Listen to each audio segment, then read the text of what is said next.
Hi. The guest is Mr. RPatton, and the topic is the Freedom Ride, and of course Mr. Patton is a Freedom Ride participant. As a Freedom Rider, Mr. Patton, let's give our audience some idea in terms of what you were trying to achieve and the obstacles that segregation had already dealt in reference to what you wanted to do. Okay, as you know, in that time, everything was separate.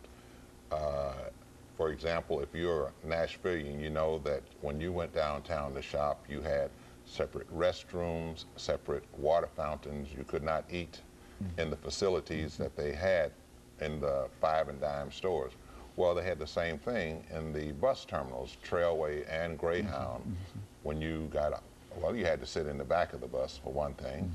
Secondly, when you reached your destination, if you wanted to go in and have a sandwich or refresh yourself, you had to follow the signs that said colored.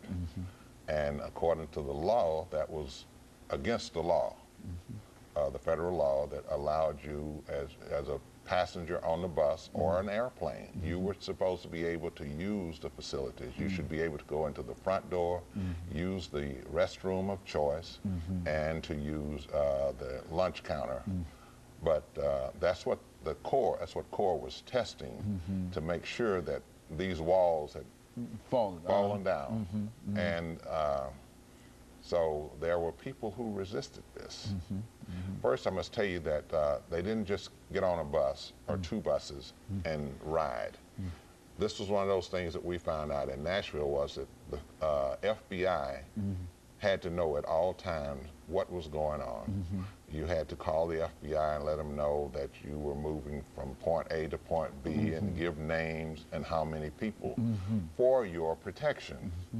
Now, the thing that you must realize too is that all FBI are not the same.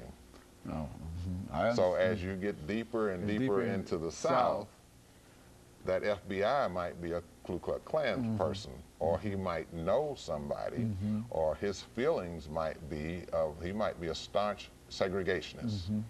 And so when we told the FBI, when Nashville got into the Freedom Ride, as I stated earlier, Jim Farmer asked Diane Nash not to send anyone else. Let's stop it right here. It's too dangerous.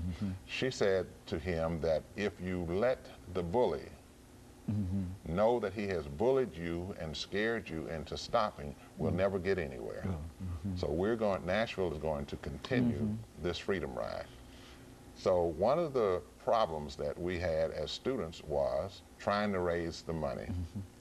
And so we went to SCLC to raise money to send 10 people on the Freedom Ride, to continue that Freedom Ride. We met at First Baptist, and I don't know how many hours we talked back and forth about why we should go.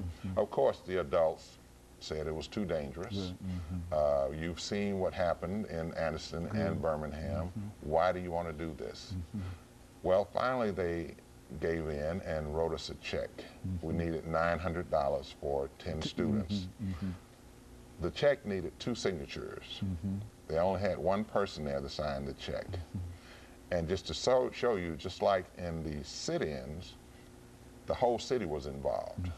Although there were students actually doing the sit-in portion. They had a great support. They had a great support team.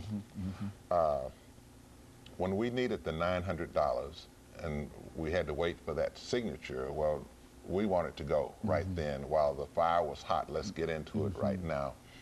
We went to a policy person, a numbers man, and told him our situation, that we needed another signature. He cashed a check for us. He said, I'll get the other signature. You do what you have to do. And so on that Tuesday, we sent, the 16th, we sent our first 10 people on the Freedom Ride. And they from Nashville to Birmingham. And of course, the first day in Birmingham, I think that Wednesday, they sat in the bus station all day. This Thursday, they were in jail.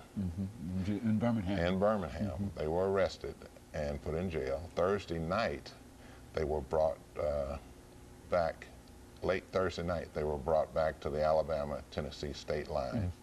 They thought thought that they were going to be brought all the way home. But the chief of police put them out right on there the state line. on the state line, Ardmore. And they found a house. But before they got out of the car, Catherine Burke told the chief of police, she said she had to say something, and she was thinking about Gary Cooper. And we'll see you at high noon. We'll see you. We'll be back in Birmingham at high noon. They lucked up and found a house, a black family with a telephone.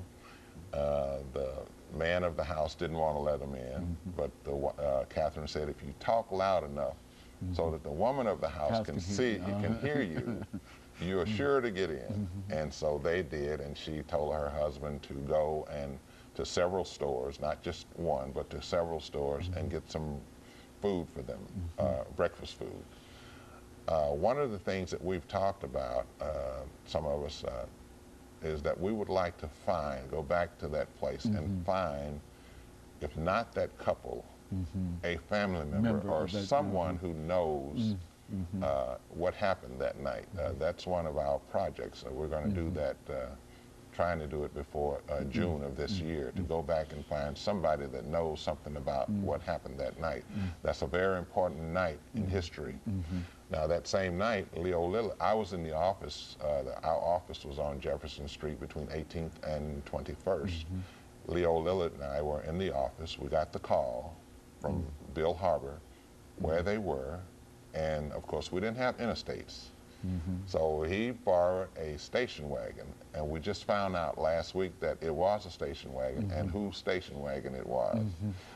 Just to show you that he didn't remember, because you are wrapped up. This is a spiritual thing. First of all, you have to know that this is a spirit. This whole movement is a spiritual thing. And he was so wrapped up in what he was doing that he forgot whose car he had to borrow. And it was just last week that we found out he was in a state. All this time he thought he was in a car. He had borrowed a station wagon and went down and picked them up. Took all the back roads. I think we said he went down through Shelbyville and that way, and then took the back roads back into Birmingham. And so high noon, Friday morning, they were back in Birmingham. They were at the bus station. Very good. And of course, let us make preparations for this second commercial break here, Mr. Patton, and after we'll come back and give you an opportunity to continue this discussion. And of course, we'll be back with our audience following this very, very short commercial break.